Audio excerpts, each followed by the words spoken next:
عذاب اللہ کا کسی نہ کسی صورت میں آ جاتا ہے، اور جب آنا ہوتا ہے اس کو کوئی مؤخر نہیں کر سکتا۔ یہ اللہ کے ہاتھ میں ہے، یہ غیب کا علم اللہ کو ہے، نبی کو بھی علم نہیں ہے کہ کس دن عذاب آئے گا۔ جب اللہ بتائے گا تو تب پتہ چلے گا، ورنہ اللہ کے نبی بھی اس چیز کو نہیں جانتے۔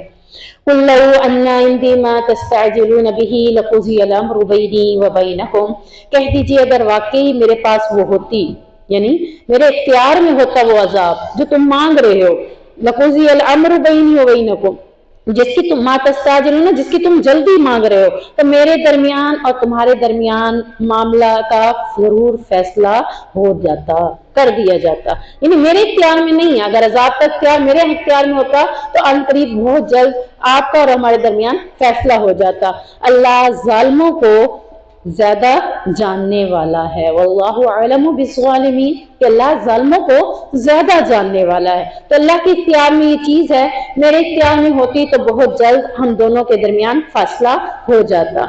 اس آیت کے اندر عذاب طلب کرنے پر عذاب دینے کا اظہار ہے کہ اللہ جب چاہے دے سکتا ہے، اگر نبی کے اختیار میں ہوتا تو نبی بھی دے دیتے، جیسا کہ اللہ کے نبی صلی اللہ علیہ وسلم طائف سے آ رہے تھے تو اللہ کے نبی صلی اللہ علیہ وسلم کو حکم ہوا کہ اگر آپ کہیں تو یہ پہاڑ ان پر گرا دیے جائیں، ان کو اس وادی کو دو پہاڑوں کے درمیان کچل دیا جائے، تو اللہ کے نبی نے کہا تھا نہیں۔ تو عذاب تو آ سکتا ہے، اللہ اختیار رکھتا ہے، جب چاہے تمہیں عذاب دے سکتا ہے، لیکن مشرکین کے طلب کیے بغیر بھی عذاب آ جائے گا۔ تو یہ جو طلب کر رہے ہیں، جو کہہ رہے ہیں، اللہ نے اس چیز کو پسند نہیں کیا۔ وَعِنْدَهُ مَفَاتِحُ الْغَيْبِ لَا يَعْلَمُهَا إِلَّا هُوَ، اور اسی کے پاس ہیں غیب کی چابیاں، انہیں اللہ کے سوا کوئی نہیں جانتا۔ وَيَعْلَمُ مَا فِي الْبَرِّ وَالْبَحْرِ، اور وہ جانتا ہے جو کچھ خشکی اور سمندر میں ہے۔ سب سے پہلے اللہ نے اس آیت میں کیا کہا؟ غیب کی چابیاں اللہ کے پاس ہیں۔ تو کتنی چابیاں ہیں غیب کی؟ 5۔ غیب کی کتنی چابیاں ہیں؟ 5، جنہیں اللہ کے سوا کوئی بھی نہیں جانتا۔ اللہ کے سوا، نمبر 1، اللہ کے سوا کوئی نہیں جانتا کہ ماں کے پیٹ میں کیا ہے، بیٹا ہے یا بیٹی ہے۔ اللہ کے سوا کوئی نہیں جانتا کہ کل کیا ہوگا۔ آپ بہت کچھ سوچ لیں، لیکن ضروری نہیں کہ وہی کچھ کل ہوگا، جو اللہ چاہے گا وہی کل ہوگا۔ تیسری چیز، اللہ کے سوا کوئی نہیں جانتا کہ بارش کب ہوگی۔ چوتھی چیز، اللہ کے سوا کوئی نہیں جانتا کہ کس سرزمین پر موت آئے گی۔ دیکھیں، بہت سے لوگ بیمار ہوتے ہیں، گھر سے نکلتے ہیں، کہاں لے کے جا رہے ہوتے ہیں؟ ہاسپٹل لے کے جا رہے ہوتے ہیں، راستے میں ہی دم توڑ جاتے ہیں۔ کس جگہ موت آنی ہے کون جانتا ہے؟ نہ گھر میں آئی نہ ہاسپٹل میں آئی، کہاں آئی؟ جس سڑک پر، جس جگہ پر موت کا وقت لکھا تھا کہ اس کو موت یہاں آئے گی، اللہ خود بخود اس بندے کو وہاں تک لے کر گیا اور اس کا بہانہ بنا دیا، اور وہ اس کو وہیں پہ موت آ گئی۔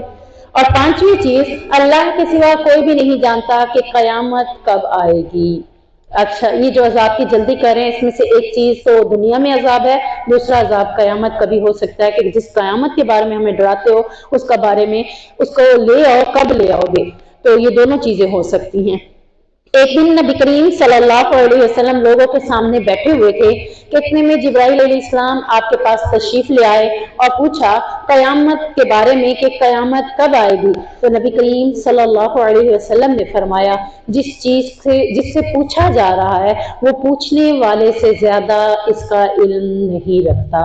نبی جانتے تھے یہ جبرائیل علیہ السلام ہے، اس لیے وہ انہیں بتا رہے ہیں کہ جس چیز کے بارے میں آپ مجھ سے پوچھ رہے ہیں اس کا علم میں بھی نہیں جانتا، جبرائیل بھی نہیں جانتے اور نبی کریم صلی اللہ علیہ وسلم بھی نہیں جانتے۔ کون جانتا ہے؟ اللہ۔ اور یہاں پہ جو لفظ استعمال ہوا ہے الا فی کتاب مبین، مبین سے مراد لوح محفوظ ہے، ٹھیک ہے نا؟ یہ بہت جگہوں پر لفظ استعمال ہوا ہے، اور اس کتاب سے مراد کتاب مبین سے مراد، یعنی عربی میں کتاب مبین کہا گیا ہے اور اردو میں لوح محفوظ کہا گیا ہے۔ نبی کریم صلی اللہ علیہ وسلم نے فرمایا، اللہ تعالیٰ نے مخلوقات کی تقدیریں آسمانوں اور زمین کی تخلیق سے 50,000 سال پہلے لکھ لی تھی۔ اس وقت اللہ کا عرش پانی پر تھا۔ مخلوقات کے بنانے سے پہلے اللہ کا عرش کہاں تھا؟ پانی پر تھا۔ جو مخلوقات بنائیں، زمین آسمان بنائیں، تو پھر اللہ کا عرش اب کہاں ہے؟ ثم استوى علی العرش، اللہ کا عرش، اللہ عرش پر قرار پکڑ لیا، اور اللہ کا عرش کہاں ہے؟ ساتوں آسمانوں کے اوپر. تو یہ یعنی اللہ یہیں پر ہے، اس کے علاوہ کہیں نہیں. پہلے کہاں تھا عرش؟ پانی پر، پھر ساتوں آسمانوں پر. وَهُوَ الَّذِي يَتَوَفَّاكُمْ بِاللَّيْلِ وَيَعْلَمُ مَا جَرَحْتُمْ بِالنَّهَارِ ثُمَّ يَبْعَثُكُمْ فِيهِ لِيُقْضَىٰ أَجَلٌ مُّسَمًّى. اور وہی ہے جو تمہیں رات کو قبض کر لیتا ہے اور جانتا ہے جو کچھ تم نے دن میں کمایا، پھر وہ تمہیں اس میں اٹھا دیتا ہے تاکہ مقرر مدت پوری کی جائے. ثُمَّ إِلَيْهِ مَرْجِعُكُمْ، پھر اسی کی طرف لوٹ کر جانا ہے. ثُمَّ يُنَبِّئُكُم بِمَا كُنتُمْ تَعْمَلُونَ، پھر خبر دے گا جو کچھ تم کیا کرتے تھے. اس آیت میں جو یہ بات ہو رہی ہے وہی ہے جو تمہیں رات کو قبض کر لیتا ہے. قبض سے مراد نیند کو موت کی شکل دی گئی ہے، کہ نیند بھی موت کی دوسری شکل ہے. کہ نیند کو موت سے تعبیر کیا گیا. کیوں؟ مرنے والے بندے کے پاس کھڑے ہو کے بات کریں، کچھ بھی کہیں، اسے نہیں پتا. سوئے ہوئے بندے کے پاس بھی کھڑے ہو کے باتیں کر لیں، اسے نہیں پتا. جب آپ کو غصہ آ رہا ہو نا، تو جب وہ سو جائے اس کے اوپر جا کر نکال لی، کیونکہ وہ تو نہیں سن رہا ہوگا نا. بہرحال یعنی کہ یہ دیکھیں کہ اللہ نے نیند کو بھی موت سے تشبیہ دی ہے یہاں پر، اور فرمایا ہے انسان نیند کا محتاج ہے. اگر نہ سوئیں، آپ دیکھیں آپ کو شام ہوتے رات ہوتے تک کیا ہو جاتی ہے؟ بس ہو جاتی ہے. کوئی نہ بھی سونا چاہے کب تک نہیں سوئے گا؟ تو ایسا ہے جو پوری رات بھی نہیں سویا، اگلا دن بھی ہو گیا، اب اگلے دن وہ آرام سے اپنی زندگی کا سرکل چلا سکے. دماغ گھوم رہا ہے، ساری رات جاگے تھے، اب کیا ہے؟ دماغ گھوم رہا ہے. اب نہیں ہمت. اللہ کہہ رہا ہے کہ تمہیں نیند کی ضرورت ہے تاکہ اگلے دن کے لیے تم دوبارہ حشاش و بشاش ہو جاؤ. کیونکہ تم نیند کے محتاج ہو، تمہارا رب نیند کا محتاج نہیں ہے. پھر وہ نیند سے تمہیں بیدار کرتا ہے. اسی طرح زندگی کے ایام گزرتے جا رہے ہیں یہاں تک کہ دنیا کی زندگی تم پوری کر لو گے اور اس سے موت آ پہنچے گی. جب قیامت آئے گی تو ہر انسان اپنے خالق و مالک کے سامنے پیش ہوگا اور زندگی میں جو کچھ بھی اس نے عمل کیا ہوگا اس کو اس کا پورا پورا بدلہ دیا جائے گا. تو آپ نے جو بھی کیا ہوگا اللہ کے ہاں جانے کے بعد اس کا بدلہ لیا جائے گا. تو بہتر ہے کہ تھوڑی سی زندگی ہے، یہاں تک کہ اگر آپ 60 سال 100 سال کی زندگی جی لیں گے نا، اللہ کے ہاں جب جائیں گے اللہ پوچھے گا بتاؤ کتنا جی کر آئے ہیں، کیا کہیں گے؟ 1 دن، آدھا دن، 1 گھنٹہ. آپ کو اس وقت 1 دن سے زیادہ زندگی لگے گی نہیں، چاہے آپ 100 سال زندگی گزار کے آئیں. پھر اس 1 دن کے لیے اتنی زیادہ کرنے کی کیا ضرورت ہے؟ آپ کو ہے کوئی ضرورت؟ جب آپ کو پتا ہو کہ میں نے صرف آج 1 دن ادھر رہنا ہے تو آپ کتنا سامان اپنے ساتھ لیں گے؟ کم سامان لیں گے نا، باقی سامان آپ کا گھر پر رہے گا. نبی کریم صلی اللہ علیہ وسلم نے بھی تو یہی کہا تھا نا کہ میں تو دنیا میں مسافر ہوں، مسافر کی طرح رہوں گا، نہ کہ یہاں پہ میں اپنا سب کچھ بنانے لگ جاؤں، اسی کو ہی جنت بنا لوں. تو بہتر کیا ہے؟ دنیا ایک مسافر کی طرح رہنے کا کام ہے، کیونکہ جو کچھ اس میں عمل کریں گے وہ اللہ کے پاس جا رہے ہیں اور اللہ اس کا پورا پورا بدلہ لے گا. سیدنا ابو ہریرہ بیان کرتے ہیں کہ نبی کریم صلی اللہ علیہ وسلم نے فرمایا جب تم میں سے کوئی شخص اپنے بستر کی طرف آئے تو بسم اللہ پڑھ کر اپنے کپڑے کے کونے سے اسے 3 مرتبہ بستر کو جھاڑے. بستر کا کونا پکڑ کر 3 بار بستر جھاڑے. کیا پڑھ کر؟ بسم اللہ پڑھ کر. اس لیے کہ اسے نہیں معلوم کہ اس کے اٹھ کے جانے کے بعد اس بستر پر کون آیا ہے. کون آیا ہوگا؟ جنات، شیاطین، کوئی بھی آ سکتا ہے، آپ کے بستر پہ بیٹھ سکتا ہے. پھر یہ دعا پڑھے بسمک ربی ووضعت جنبی وبک ارفعہ، یہ جو مکمل دعا ہے رات کو سوتے وقت کی عبادت الصالحین تک یہ پڑھے، اور پھر اس کو یعنی کہ اس کی اس چیز سے حفاظت کرے جس چیز سے تو اپنے نیک بندوں کی حفاظت کرتا ہے. یعنی یہ ساری دعا کے اندر کیا ہے کہ اللہ تو اب میری حفاظت کر جس طرح سے تو نیک بندوں کی حفاظت کرتا ہے. تو پھر ہم کس میں آ جائیں گے؟ اللہ کی امان میں آ جائیں گے. تو پھر صبح اٹھنا بھی آسان ہو جائے گا. آج صبح نیند نہیں کھڑتی، دل نہیں چاہ رہا ہوتا اٹھنے کا، وجہ کیا ہوتی ہے؟ شیطان جھک رہا ہوتا ہے. تو بسم اللہ پڑھ کر سنت ہے یہ، بسم اللہ پڑھ کر کپڑے کے کونے سے پکڑ کر 3 بار بستر جھاڑیں، دعا پڑھ کے سوئیں. صبح انشاءاللہ العزیز نماز فجر کے وقت اٹھنے میں آپ کو آسانی ہوگی. تو اللہ تعالی ہم سب کو نبی کریم صلی اللہ علیہ وسلم کی سنت پر عمل کرنے کی توفیق عطا فرمائے. سبحانک اللہم و بحمدک اشہد ان لا الہ الا انت استغفرک و اتوب الیک.